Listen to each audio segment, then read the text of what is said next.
Are you feeling frustrated that no one seems to be giving you an interview despite having a science degree? Are you disappointed that your prior experience with transferable skills into pharma are not being recognized?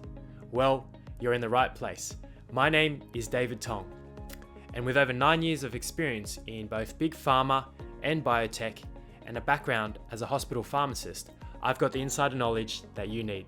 But today, I've got a very special guest who transformed his career as a personal trainer into pharma and is now an executive leader with over 20 years of experience in the industry. In this first part, we're going to cover off on two things. Number one, you're going to hear what sparked his passion for pharma, and number two, what he loves about the industry that could motivate you to make a similar leap. Full disclosure, our special guest is a head of marketing and sales, which means he makes a lot of hiring decisions. Hint, hint, wink, wink. So stick around to the end for actionable tips and insights that could transform your career. Yeah, so today, guys, we've got a very special guest, Michael Bramble.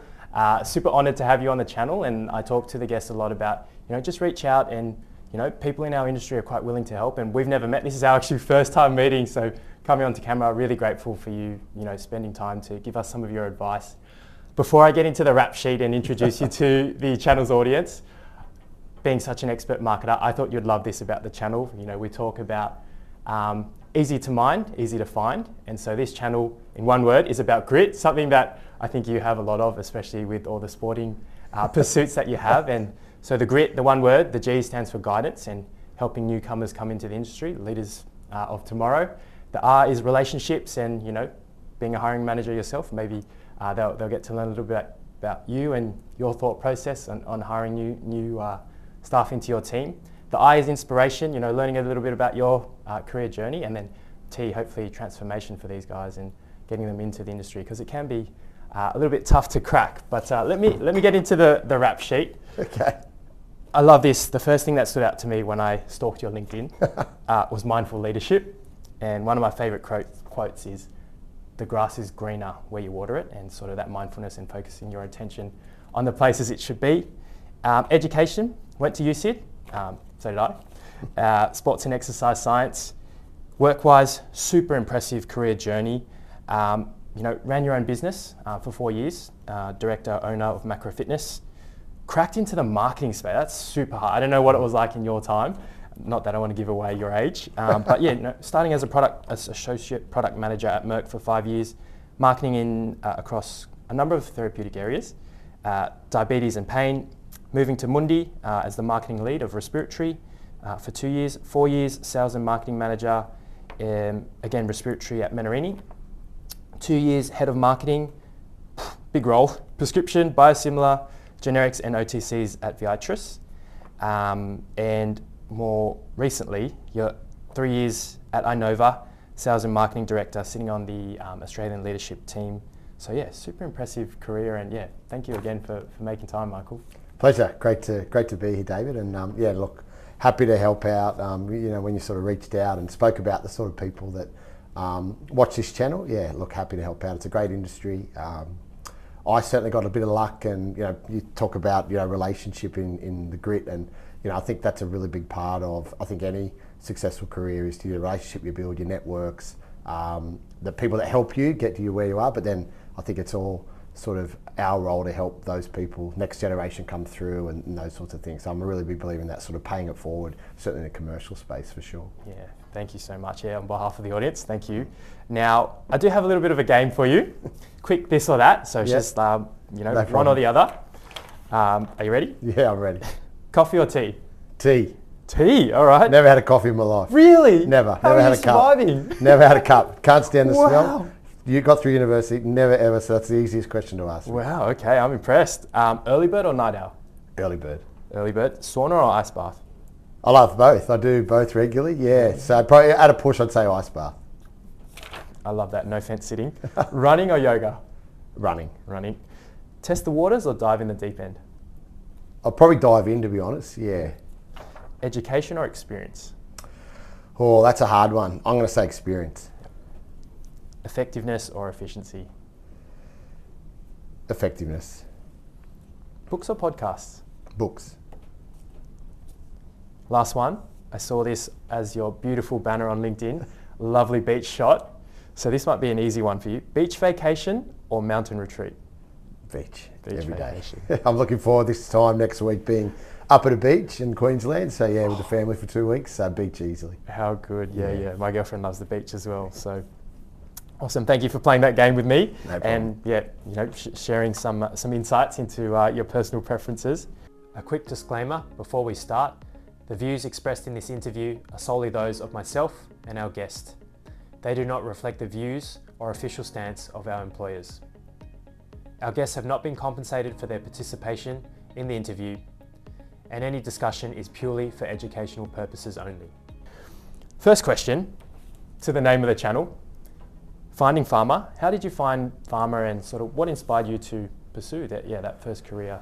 Yeah, it was funny. It probably found me, to be honest. So yeah, as you said, I had a background in the health and fitness industry. Was lucky enough to get a job at Number 1 Martin Place when it first opened at the old GPO there in '99. I was still at uni, and got to work at the gym, and it was probably the best hotel in Sydney. So a lot of celebrities were there, and got to train them, and so it was a really enjoyable part of my life. But I remember after about 4 years of running my own business, I was training a lady who was CSL National Sales Manager, and just training her a couple of times a week. And she was like, with your background, science, and you're pretty personable, and if you ever thought about a career in pharma. And to be honest, I hadn't thought about it, didn't really know anything about it.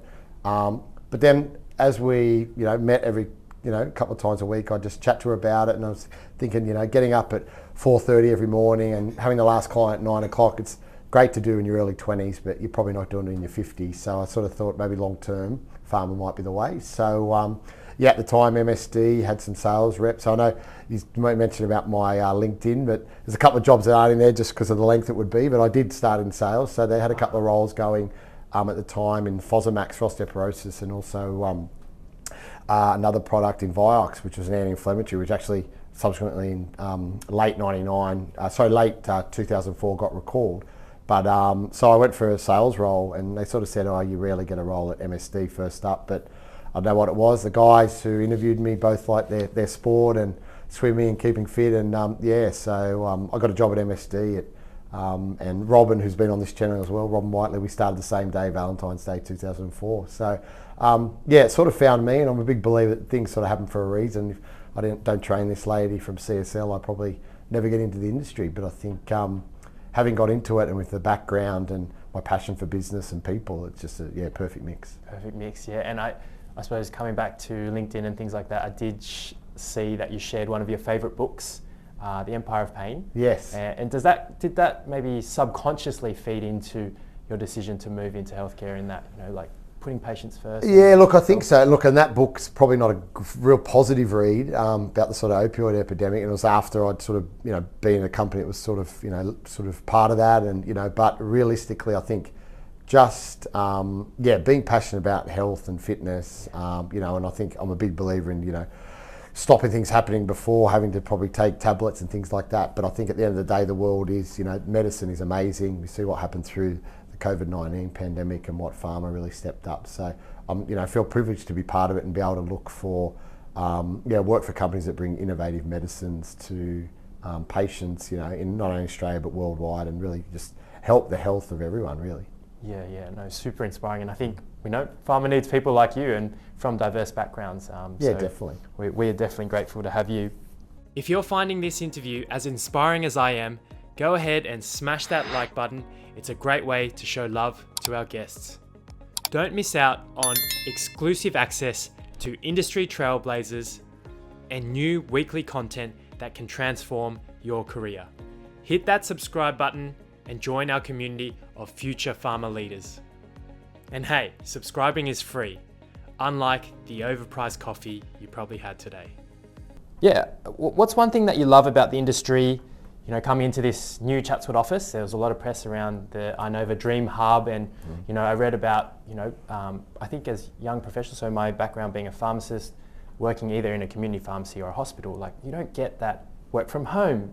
You don't get those perks of a Dream Hub or things like that. What do you love about working in pharma? Yeah, look, for me, it's a really simple, I'm passionate about lots of things. As I said, health and fitness. I love business and the commercial, making deals, running numbers, what makes sense. I love science, I love people.